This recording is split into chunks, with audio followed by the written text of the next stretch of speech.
صلی اللہ علی محمد صلی اللہ علیہ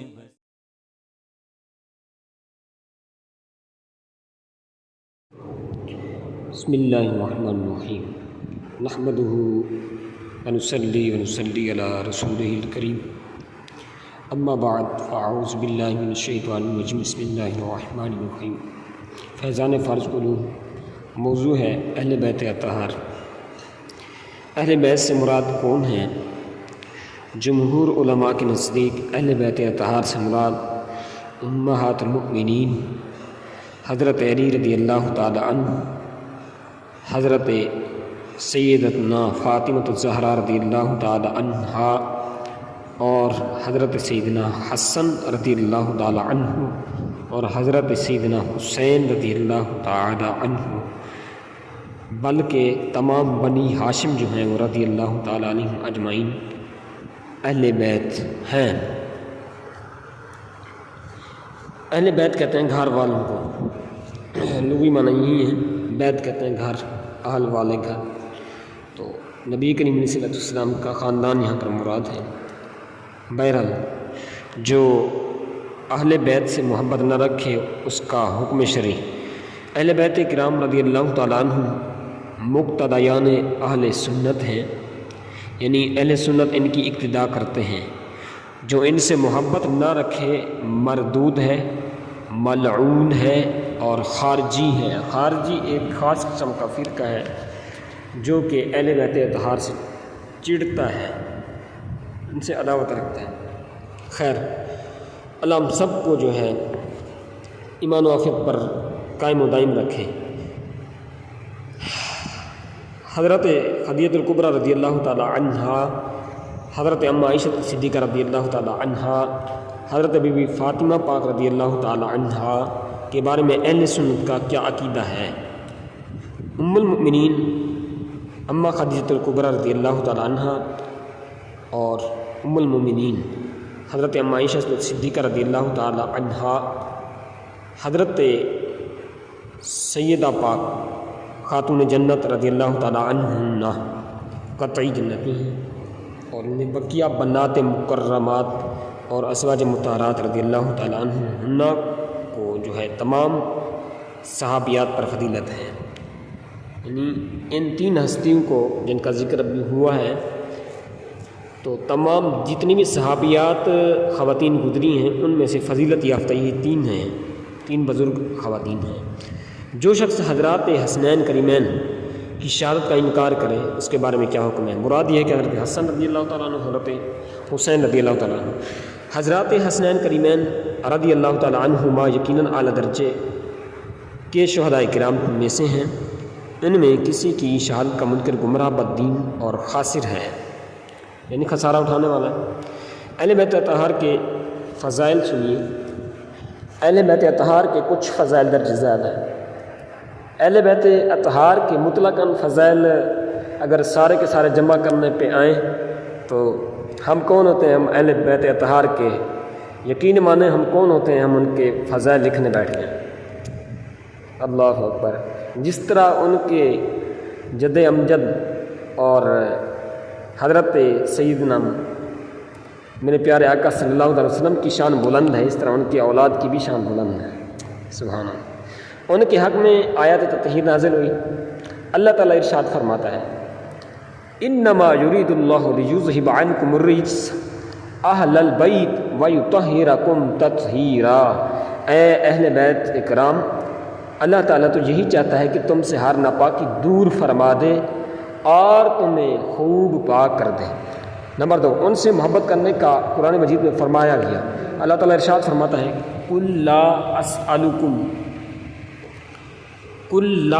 أَسْأَلُكُمْ عَلَيْهِ أَجْرًا إِلَّا الْمَوَدَّةَ فِي الْقُرْبَى۔ اے محبوب فرما دیجئے کہ تبلیغ رسالت پر میں تم سے کچھ اجر طلب نہیں کرتا مگر اپنے قرابت داروں کی محبت۔ نمبر 3، اہل بیت اطہار کو زکوٰۃ اور دیگر صدقات واجبہ دینا اور ان حضرات طیبات کا اسے لینا یہ حرام ہے، اگرچہ وہ غنی نہ ہوں، کیونکہ یہ لوگ یہ لوگوں کا جو میل ہے۔ حدیث پاک میں ہے ان حاضی صدقات انما ہی اوساخ الناس وانها لا تحل لمحمد ولا لآل محمد، یہ صدقات لوگوں کے میل ہیں اور یہ محمد صلی اللہ تعالی علیہ وآلہ وسلم اور ان کی آل کے لیے حلال نہیں۔ نمبر 4 اہل بیت حسب نسب میں سب انسانوں سے افضل ہیں۔ حضرت اما عائشہ صدیقہ رضی اللہ تعالیٰ عنہ سے روایت، رسول اللہ صلی اللہ تعالیٰ علیہ وسلم نے ارشاد فرمایا قال علی جبریل یا محمد قلبت الارض مشارقها ومغاربها فلم اجد ولم ابن خیرا من بنی ہاشم۔ مجھ سے جبریل علیہ السلام نے کہا یا رسول اللہ صلی اللہ علیہ وآلہ وسلم، میں نے زمین کے مشرق و مغرب کو الٹ پلٹ کر دیکھا، میں نے بنی ہاشم سے بڑھ کر کسی باپ کے بیٹوں کو نہیں پایا۔ اللہ اکبر۔ نمبر 5 حضور اکرم صلی اللہ علیہ وسلم کی رشتہ داری اور نسب کے علاوہ قیامت کے دن ہر رشتہ داری اور نسب منقطع ہو جائے گا۔ رسول اللہ صلی اللہ علیہ وسلم نے ارشاد فرمایا انہ یقطع یوم القیامت الانساب الا نسبی و سببی، قیامت کے دن سب نسب منقطع ہو جائیں گے سوائے میرے نسب اور سبب کے۔ امہات المؤمنین کن کا لقب ہے؟ حضور نبی کریم علیہ السلام کی ازواج مطہرات کا لقب امہات المؤمنین، مومنین کی مائیں ہے۔ ان میں ہر ایک کو جدا جدا ام المؤمنین کہا جاتا ہے، یعنی ایمان والوں کی ماں۔ سبحان اللہ۔ امہات المؤمنین کی تعداد کتنی ہے اور ان کی اسماء مبارکہ کیا ہے؟ امہات المؤمنین کی تعداد 11 تک بیان کی جاتی ہے، پہنچتی ہے، ان کے نام درج ذیل ہیں۔ نمبر 1 حضرت سیداتنا خدیجہ الکبریٰ رضی اللہ تعالی عنہا۔ نمبر 2 حضرت سودا بنت زمعہ رضی اللہ تعالی عنہا۔ نمبر 3 حضرت اما عائشہ صدیقہ رضی اللہ تعالی عنہا۔ نمبر 4 حضرت حفصہ بنت فاروق اعظم رضی اللہ تعالی عنہا۔ نمبر 5 حضرت زینب بنت خزیمہ رضی اللہ تعالی عنہا۔ نمبر 6 حضرت ام سلمہ بنت ابی امیہ رضی اللہ تعالی عنہا۔ حضرت زینب بنت جہش رضی اللہ تعالی عنہا۔ نمبر 8 حضرت جویریہ بنت الحارث رضی اللہ تعالی عنہ۔ نمبر 9 حضرت ام حبیبہ بنت ابو سفیان رضی اللہ تعالی عنہ۔ نمبر 10 حضرت صفیہ بنت خجی رضی اللہ تعالی عنہ۔ نمبر 11 حضرت میمونہ بنت الحارث رضی اللہ تعالی عنہ۔ یہ 11 تھی۔ حضور علیہ السلام کے کتنے صاحبزادے ہیں؟ حضور علیہ السلام کے قوی قول کے مطابق 3 صاحبزادے ہیں۔ نمبر 1 حضرت ابراہیم رضی اللہ تعالی عنہ، ان کی والدہ ماجدہ حضرت ماریہ خاتون ہیں۔ نمبر 2 حضرت قاسم رضی اللہ تعالی عنہ، اور نمبر 3 حضرت عبداللہ رضی اللہ تعالی عنہ جن کا لقب طیب و طاہر ہے۔ یہ دونوں صاحبزادے حضرت خدیجہ الکبریٰ سے ہیں۔ حضور علیہ السلام کی صاحبزادیاں کتنی ہیں؟ حضور نبی کریم صلی اللہ تعالی علیہ وسلم کی 4 صاحبزادیاں ہیں اور چاروں حضرت خدیجہ الکبریٰ رضی اللہ تعالی عنہ سے ہیں، ان کے اسماء درج ذیل ہیں۔ نمبر 1 حضرت زینب رضی اللہ تعالی عنہ جو حضرت قاسم سے چھوٹی اور باقی سب اولاد سے بڑی ہیں، ان کا نکاح مکہ میں ابو العاص بن ربیع سے ہوا تھا، جنہوں نے جنگ بدر کے بعد اسلام قبول کیا۔ نمبر 2 حضرت رقیہ رضی اللہ تعالی عنہ، یہ حضرت زینب سے چھوٹی ہیں رضی اللہ تعالیٰ عنہ۔ نمبر 3 حضرت ام کلثوم رضی اللہ تعالیٰ عنہ، یہ حضرت رقیہ رضی اللہ عنہ سے چھوٹی ہیں۔ ان دونوں کا نکاح جب کے بعد دیگر حضرت سیدنا عثمان غنی رضی اللہ عنہ سے ہوا۔ نمبر 4 حضرت فاطمہ الزہرا رضی اللہ تعالیٰ عنہ، یہ حضرت ام کلثوم رضی اللہ تعالیٰ عنہ سے چھوٹی ہیں۔ ان کا نکاح حضرت علی المرتضیٰ کرم اللہ تعالیٰ وجہ الکریم سے ہوا۔ یزید پلید کے بارے میں اہل سنت کا کیا نظریہ ہے؟ یزید پلید فاسق، فاجر، مرتکب کبائر تھا۔ ہاں، یزید کو کافر کہنے اور اس پر لعنت کرنے میں علماء اہل سنت کے 3 قول ہیں۔ توجہ، اور ہمارے امام اعظم رضی اللہ تعالیٰ عنہ کا مسلک سکوت، یعنی ہم اسے فاسق و فاجر کہنے کے سوا نہ کافر کہیں نہ مسلمان، یعنی کفر اور مسلمان، نہ مسلمان کہتے ہیں نہ اس کو کافر کہتے ہیں۔ اس کی وجہ یہ ہے کہ اس کے حالات معلوم نہیں تھے۔ جب وہ فوت ہوا، جب وہ دنیا سے گیا تو اس کا کوئی پتہ نہیں تھا، اس لیے اس کا کفر بھی ظاہر نہیں ہوا اور نہ ہی اس کا مسلمان ہونا۔ اس کے کام اکثر کفار جیسے تھے۔ وہ اولاد آقا علیہ السلام کا دشمن تھا، اتنا تو ہے۔ ہاں، جو شخص کہے کہ ہمیں امام حسین رضی اللہ تعالیٰ عنہ یزید کے معاملہ میں دخل نہیں دینا چاہیے، ہمارے وہ بھی شہزادے اس کے بارے میں کیا حکم ہے؟ معاذ اللہ یزید سے اور ریحانہ رسول صلی اللہ علیہ وسلم سیدنا امام حسین رضی اللہ عنہ سے کیا نسبت؟ آج کل جو بعض گمراہ کہتے ہیں کہ ہمیں ان کے معاملے میں کیا دخل، ہمارے وہ بھی شہزادے، ایسا بکنے والا مردود ہے اور خارجی ہے، نسبی ہے، مستحق جہنم ہے کہ وہ یزید کو بھی حق پہ بولتا ہے اور حضرت حسین کو بھی، حالانکہ بالاتفاق حضرت امام حسین رضی اللہ تعالیٰ عنہ حق پر تھے، یزید ناحق تھا۔ کیا یزید جنتی ہے؟ بعض لوگ کہتے ہیں کہ یزید جنتی ہے کیونکہ حدیث میں ہے کہ سب سے پہلے جو قسطنطنیہ پر حملہ کرے گا وہ بخشا ہوا ہے، اور سب سے پہلے حملہ کرنے والا یزید ہے۔ اس کی کیا حقیقت ہے؟ دیکھیں، سب سے پہلی بات یہ ہے کہ یزید پلی جس نے مسجد نبوی اور بیت اللہ شریف کی سخت بے حرمتی کی، جس نے ہزاروں صحابہ کرام و تابعین اعظام رضی اللہ تعالیٰ عنہ کا بے گناہ قتل عام کیا، مدینہ طیبہ کی پاک دامن عورتوں کو 3 شبانہ روز اپنے لشکر پر حلال کیا، اور فرزند رسول جگر گوشہ بطول حضرت امام حسین رضی اللہ تعالیٰ عنہ کو 3 دن بے آب و دانہ رکھ کر پیاسا ذبح کیا۔ ایسے بدبخت و مردود کو جو لوگ بخشایا ہوا پیدائشی جنتی مانتے ہیں اور ثبوت میں بخاری شریف کی حدیث پیش کرتے ہیں، وہ اہل بیت رسالت کے دشمن ہیں، خارجی اور یزیدی ہیں۔ ان باطل پرستوں کا مقصد یہ ہوتا ہے کہ جب یزید کی بخشش اس کا جنتی ہونا ثابت ہے تو امام حسین کا ایسے شخص بیعت نہ کرنا اور اس کے خلاف علم جنگ بلند کرنا بغاوت ہے، اور اس فتنہ و فساد کی ذمہ داری انہی پر ہے، نعوذ باللہ من ذالک۔ یعنی وہ حدیث بخاری شریف کی حدیث کو لے کر وہ جو ہے حضرت امام حسین پر انگلی اٹھاتے ہیں۔ یہ لوگ جس حدیث کو یزید پلید کے جنتی ہونے کے متعلق پیش کرتے ہیں، اس کے الفاظ یہ ہیں: قال نبی صلی اللہ علیہ وسلم اول جیش من امتی یغزون مدینہ کیسر و مغفور اللہ لہم۔ نبی کریم علیہ السلام نے ارشاد فرمایا، میری امت کا پہلا لشکر جو کیسر کے شہر قسطنطنیہ پر حملہ کرے وہ بخشا ہوا ہے۔ اللہ کے محبوب دانائے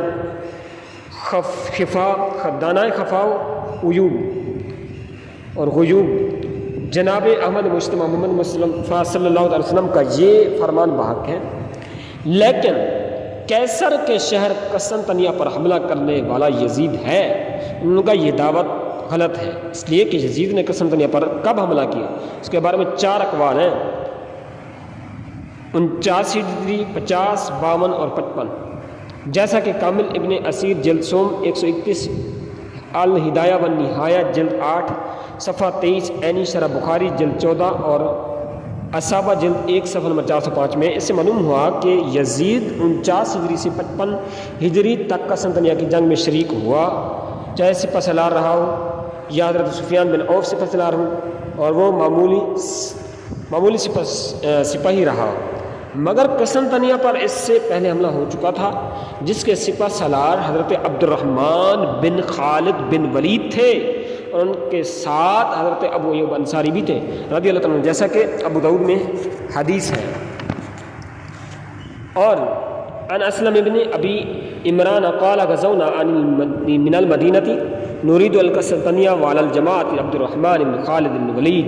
حضرت ابو عمران اسلم کہتے ہیں، ہم نے مدینہ قسطنطنیہ پر حملہ کرنے والے غزوے میں شرکت کی، اس وقت حضرت عبد الرحمن بن خالد بن ولید امیر تھے، اور حضرت عبد الرحمن بن خالد کا انتقال 46 یا 47 ہجری میں ہوا، جیسا کہ ہدایہ و نہایہ جلد 8 صفحہ نمبر 31، کامل ابن اسیر جلد سوم صفحہ نمبر 229 اور اصل الغابہ جلد سوم صفحہ نمبر 440 میں ہے۔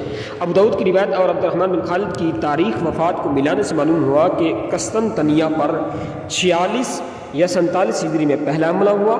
تاریخ کی معتبر کتابیں شاہد ہیں، گواہ ہیں، یزید قسطنطنیہ کی ایک جنگ کے علاوہ کسی جنگ میں شریک نہیں ہوا۔ بھائی معلوم ہوا کہ عبد الرحمن نے رضی اللہ تعالیٰ عنہ نے قسطنطنیہ پر جو پہلا حملہ کیا اس میں یزید شریک نہیں تھا، اور حدیث اول جیش من امتی میں یزید داخلی نہیں ہے۔ جب وہ داخلی نہیں ہے تو پھر وہ جنتی کیسے ہوا؟ بھائی اس حدیث کی بشارت کا مستحق کیسے ہوا؟ چونکہ ابو داؤد سیاستہ میں ہے، اس لیے کہ عام کتب تاریخ کے مقابلے میں اس کی روایت کو ترجیح دی جائے گی۔ رہی یہ بات کہ حضرت ابو ایوب انصاری رضی اللہ عنہ کا انتقال اس جنگ میں ہوا جس کا سپہ سالار یزید تھا، تو اس میں کوئی تعارض نہیں، اس لیے کہ قسطنطنیہ کا پہلا حملہ جو حضرت عبد الرحمن کی سرکردگی میں ہوا آپ اس میں شریک رہے، پھر بعد میں اس لشکر میں شریک ہوئے جس کا سپہ سالار جو تھا وہ یزید تھا، تو قسطنطنیہ میں آپ کا انتقال ہو گیا، اس لیے قسطنطنیہ پر متعدد بار اسلامی لشکر حملہ آور ہوا ہے۔ بھائی اور بالفرض اگر یہ تسلیم کر لیا جائے کہ قسطنطنیہ پر پہلا حملہ کرنے والے لشکر میں یزید بھی شامل تھا، پھر بھی یہ بات ثابت نہیں ہوگی کہ اس کے سارے کرتوت معاف ہو گئے بھائی، اور وہ جنتی ہے، اس لیے کہ حدیث شریف میں ہے کہ ما من مسلمین یلتقیان فیتصافحان فَيَتَصَافَحَانِ إِلَّا غَفَرَ اللَّهُمَا قَبْلَ أَن يَتَفَرَّقَا، جب دو مسلمان آپس میں مصافحہ کرتے ہیں تو جدا ہونے سے پہلے ان کو بخش دیا جاتا ہے. اور حضور سید عالم علیہ السلام کا یہ بھی فرمان ہے کہ من فطر فیہ صائما کان لہ مغفرۃ لذنوبہ، جو کوئی اس مہینے میں روزہ دار کو روزہ افطار کرائے تو یہ اس کے گناہوں کے لیے مغفرت ہے. سرکار علیہ السلام کی حدیث بھی ہے کہ یغفر لامتی فی الآخر لیلہ من رمضان، روزہ دار روزہ وغیرہ کے سبب ماہ رمضان کی آخری رات میں اس امت کو بخش دیا جاتا ہے. لہذا اگر ان لوگوں کی بات مان لی جائے تو اس حدیث کریمہ کا مطلب یہ ہوگا کہ مسلمان سے مصافحہ کرنے والے، روزہ دار کو افطار کروانے والے، ماہ رمضان میں روزہ رکھنے والے سب بخشے جنتی ہیں. اب اگر وہ حرمین طیبین کی حرمتی بھی کریں، معاف کعبہ کو معاذ اللہ کھود کر پھینک دیں معاف، مسجد نبی میں غلالت ڈالیں معاف، ہزاروں بے گناہوں کو قتل کر دیں معاف ہو جائے گا. یہاں تک کہ اگر سید الانبیاء محمد مصطفیٰ صلی اللہ علیہ وسلم کے جگر پاروں کو معاذ اللہ 3 دن بھوکا پیاسا رکھ کر ذبح کر دیں وہ بھی معاف، جو چاہے کرے سب معاف. نعوذ باللہ من ذالک. ایسا نہیں ہے بھائی، بلکہ حدیث کے تنتنی ہماری بشارت اور دیگر احادیث میں موجود بشارتوں کو پانے کے لیے اہل مغفرت میں سے ہونا شرط ہے. بخاری شریف کی شرح عمدۃ القاری میں علامہ عینی اس مسئلہ پر کلام کرتے ہوئے فرماتے ہیں اگر تو کہے کہ نبی کریم صلی اللہ علیہ وسلم نے اس لشکر کے متعلق بخشش کی بشارت دی ہے تو میں نے کہا کہ اس عمومی بشارت سے لازم نہیں آتا کہ اسے دلیل خاص سے نہ نکالا جائے، اس لیے کہ اہل علم کا اس میں اختلاف نہیں کہ نبی کریم صلی اللہ علیہ وسلم کا ان کے مغفور ہونے کے متعلق فرمان اس پر مشروط ہے کہ وہ اہل مغفرت بھی ہوں. اگر کوئی اس غزوہ کے بعد ارتداد کر لے تو وہ ہرگز اس عمومی بشارت میں داخل نہیں ہو سکے گا. یہ اس پر دلیل ہے کہ مغفور وہی ہے جس میں مغفور ہونے کی شرط پائی جائے. صلی اللہ علیہ صلی اللہ تعالیٰ علیہ محمد صلی اللہ تعالیٰ علیہ وسلم. صلی اللہ علی محمد صلی اللہ علیہ وسلم.